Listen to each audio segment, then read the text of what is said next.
উত্তর চব্বিশ পরগনার বনগাঁ লোকসভা কেন্দ্রে তৃণমূল কংগ্রেস প্রার্থী তথা বাগদার বিধায়ক বিশ্বজিৎ দাস এদিন বাগদা বিধানসভা তৃণমূল কংগ্রেস কর্মীদের সঙ্গে হেলাঞ্চা নেতাজি শতবার্ষিকী কমিউনিটি হলে একটি বৈঠক করেন। বৈঠকে নিজের রাজনৈতিক জীবনের ব্যাখ্যা দিতে গিয়ে বলেছেন, অর্থের জন্য ছুটলে সম্মান পাওয়া যায় না। আমি সম্মানের জন্য ছুটেছিলাম, সেই জন্য সম্মানও পেয়েছি, অর্থও পেয়েছি। মমতা বন্দ্যোপাধ্যায় আমাকে সেই সম্মানও দিয়েছে। এই বক্তব্য বাগদার বিধায়ক হিসেবে আমার শেষ বক্তব্য, এটা বলতে গিয়েই কেঁদে ফেললেন বনগাঁর তৃণমূল কংগ্রেস প্রার্থী বিশ্বজিৎ দাস। মিটিং শেষে হেলাঞ্চা বাজারে একটি মিছিল করে মানুষের সঙ্গে সৌজন্য সাক্ষাৎ করেন ও হেলাঞ্চা বাজারে গুরুচাঁদ ঠাকুরের মূর্তিতে মাল্যদান করেন বিশ্বজিৎ দাস।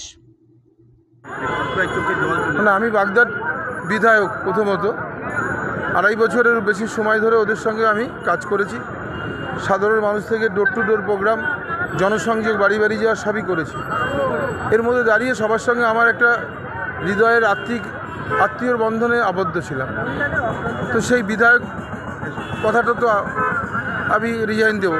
অর্থাৎ বাগদার যে বিধায়ক, তারা বলতো আমাদের বিধায়ক এসেছেন, অন্য অনেক কিছু বলবে, কিন্তু এই কথাটা তো আর বলবে না আজকের পর থেকেই। যে আজকে যে সভাটা করলাম, এরপরে কোনো সভায় হয়তো তখন আমি প্রাক্তন বিধায়ক হিসাবে আসবো। আমি যখন রেজিগনেশান দেবো, স্বাভাবিক কারণে আবেগ আসবেই। অনেক কাজ করেছিলাম। আমি কৃতজ্ঞ মুখ্যমন্ত্রীর কাছে, যে দুহাত ভরে বাগদার মানুষের জন্য দিয়েছেন, যে স্বাধীনতার পরে কোনো মুখ্যমন্ত্রী কেউ করতে পারেনি। সেই সুযোগ আমায় দিয়েছিলেন এবং বাগদার মানুষের যে কাজ করার জায়গা, সেটা আমি করেছিলাম। এখনও অনেক কাজ বাকি ছিল। যদি ভবিষ্যতে কখনও সেই সুযোগ পাই, এই বাকি কাজটুকু আমি করে দেবো।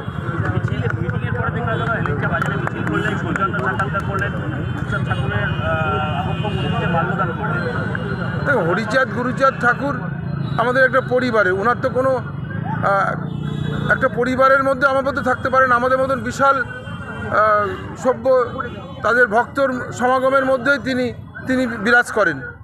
কেউ যদি মনে করে থাকে আমাদের একটা ছোট্ট পরিবারের মধ্যে হরিচাঁদ গুরুচাঁদ ঠাকুর হতে পারে না। আমরা যারা বিশ্বাস করি, শ্রদ্ধা করি, ভক্তি করি, তাদের সকলের তিনি আরাধ্য দেবতা। তাই দেবতার স্থানে যেখানেই পাবো আমরা সেখানেই যাব। আর সেই কারণেই বাজারটা ঘুরে গেলাম। অনেক সুখস্মৃতি জড়িয়ে আছে বাগদার মানুষের সাথে। নিশ্চিত কখনো যদি আবার সুযোগ পাই, বাগদার যে অপূর্ণীয় কাজ আমার বাকি থাকলো, সেই কাজগুলো করব। কৃষাণু ঘোষ দস্তিদারের রিপোর্ট, এক্সট্রা নিউজ, বাগদা।